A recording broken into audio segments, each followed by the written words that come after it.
Yes, of course, the Mach E Mustang that now has a petition against naming it a Mustang. No bad PR is good as good PR. Like they want people to talk about this regardless. They don't care. There's a case against them. They just happy people are talking about this. We mentioned last week that this particular Mustang, the Mach E, has made its first, I guess, plateau where a certain amount of them have been pre-ordered. The first year production, allegedly. Yeah. Correct, for one model. We don't know how many of the 50,000 they're supposed to make are part of this, but it's reached that milestone. We still don't have a number. But what we found here this week is that the Detroit News somehow have gotten some information that states that roughly 2 out of every 3 Mach E reservations are coming from people who currently own a car from a different brand. They're not Ford customers. That's what they're saying. And they said many of them have never owned an electric vehicle to this point, and that's a change too. So awesome. That's a step towards electrification. That's a step towards introducing people to an electric vehicle that have not done it to this point. So fantastic, right? Mm. The other part of the story is that of course the dealerships are involved to sell these actual Mach Es, and the dealerships are the ones to set the price. So in Ford's website, where you go to reserve your car, where you put your $500 down, refundable $500 if you don't wish to go through with it. But if you put that money down, it states right in the fine print that this does not guarantee you that you will get the car. It doesn't even guarantee you that you will get the car for the MSRP price that Ford has stated. Because the dealerships are the ones that will actually sell the car to you, and the dealerships are the ones that will actually set the price. So there was a gentleman that read the fine print, and he balked at it because he said, "Why am I putting $500 down when I'm not even guaranteed I'm going to get the car? I'm lining up first. I'm giving you my $500, and you can't even tell me that I will get the car, because there could be a number of people in my region that go through my dealer and their allotment is gone and I cannot get the car." Mm-hmm. So he's balked at this. Yeah, my dad was one of them. He's like, "Wait, what?" Yeah. But I don't know why that surprises anybody. I mean, they're because of the way the dealer model is set up, that's exactly how it works. The manufacturer is not able to force the dealers to sell at the MSRP. It's a suggested retail price. And if anybody remembers the early days of the second-gen Prius, a lot of the Toyota dealers were jacking up the prices on those. Some were just directly jacking up the price. Some were doing it by making all the accessories and things ridiculously more expensive so that they could get more, because there was such a high demand for that vehicle at the time. And there's certainly some element of risk of that here. At the same time, I think, when you've got a competitor like Model Y that's going to already be available probably by the time the first Mach E rolls off the line, they're only going to be able to manipulate those prices so much before people just say, "Fuck it, I'll get a Tesla." Mm-hmm. Yeah. And then the third story that's related to all of this is that just yesterday, I believe, Ford put out some sort of a news release or a suggestion maybe to the dealer network. It was directed at dealers, asking them not to advertise the Mach E at lower than MSRP. So this is all over the board. Like, we don't know what's going to happen. We don't know what, if the demand's going to be high and they're going to try to jack up the price, or if it's going to be low and they're going to try to go under the price. Like, it's really, we're getting a real mixed bag of information here off the start. So again, you're adding another component to this of all these independently owned dealerships and what they believe the car is, what they believe the car is worth, and how they want to sell it, could all be at odds with not only customers, it could be at odds with Ford corporate. but there's nothing that's stopping them because, of course, it's the dealership model. It's how they want to sell, and that's all there is to it. So, and I can see, like you guys said, I can see, well, why were we surprised by this? But as a consumer excited about this new product, you've seen Tesla do reservations. You've seen Rivian and Byton and Bolander and all these guys Elio do the reservations and control how this rollout is going to happen. And knowing the power they are capable of wielding over their dealers, it might be reasonable to expect that if they're going to run this program that sounds like all the competition's program, that they are doing the same thing, that your money is actually doing something. And I can understand being disappointed after laying down real money. I mean, $500, you'll notice that it's missing from the budget.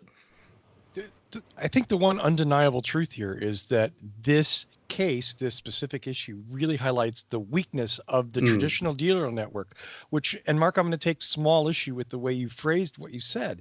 I don't know that this is the way Ford wants it, but Ford doesn't have a choice. Like they certainly enjoy it and they benefit from it in some ways, but they're also hurt by it because they have no choice. They have to sell through franchise dealers. That's in law in most of the states in the United States, and they can't change it. Now, whether they would if they could or not, who knows? But they're stuck with it, and it hurts them. I wonder if they could preload the orders like the Mary Kay Cadillacs and be like, hey, this is the VIN number for Mr. Smith on 555 Dearborn Street, and almost act like a car buying service for the customers that have reserved it. Yeah, like the fleet trucks. The fleet trucks come in a completely different channel than the retail trucks do. Right. Yeah, it'd be interesting if they didn't completely get away from the dealer model, but did do some tweaks to it, find some ways to help.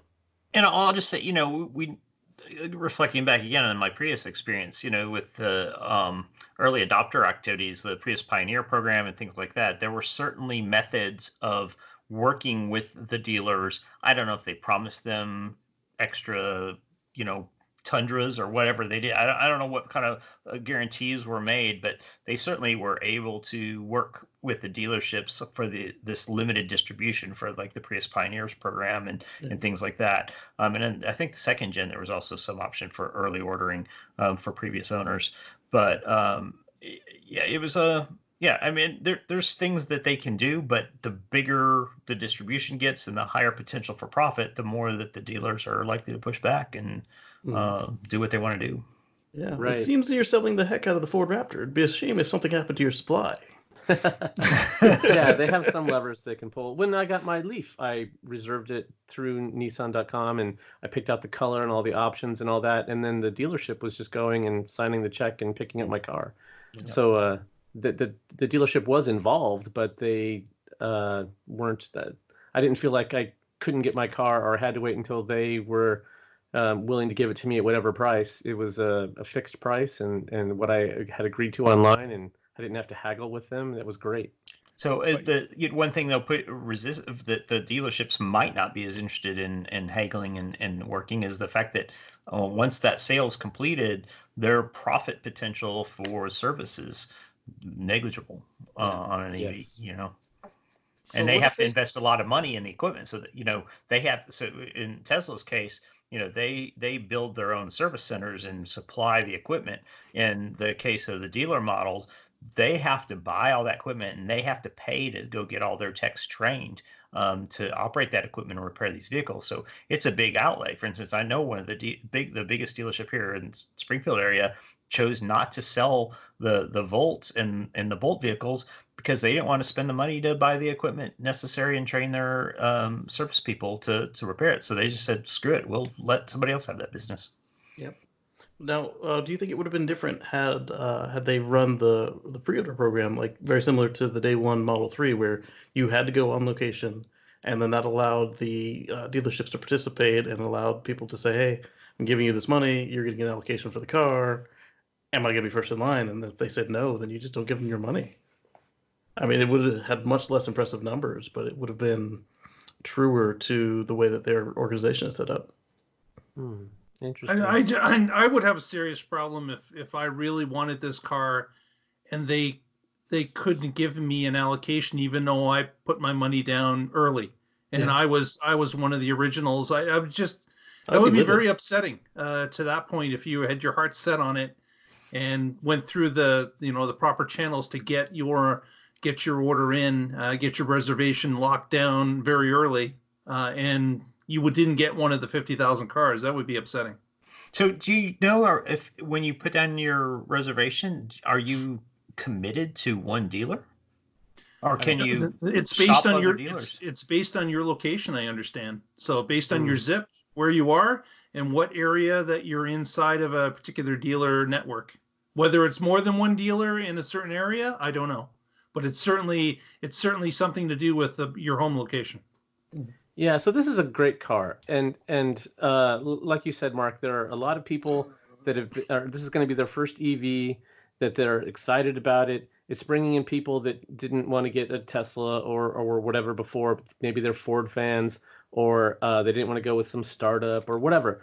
And so all that opportunity for people to start driving electric, if the dealership model is what fouls it up, that would just be so sad. And we've seen story after story, we've talked about them on the show, where people go into a dealership and they say, hey, I want this electric car, and they convert them. No, you should go and get this a Cruise instead, and they're on sale, and that's what the salesmen are getting spiffs for, what the dealership wants to push, and they've made it really difficult.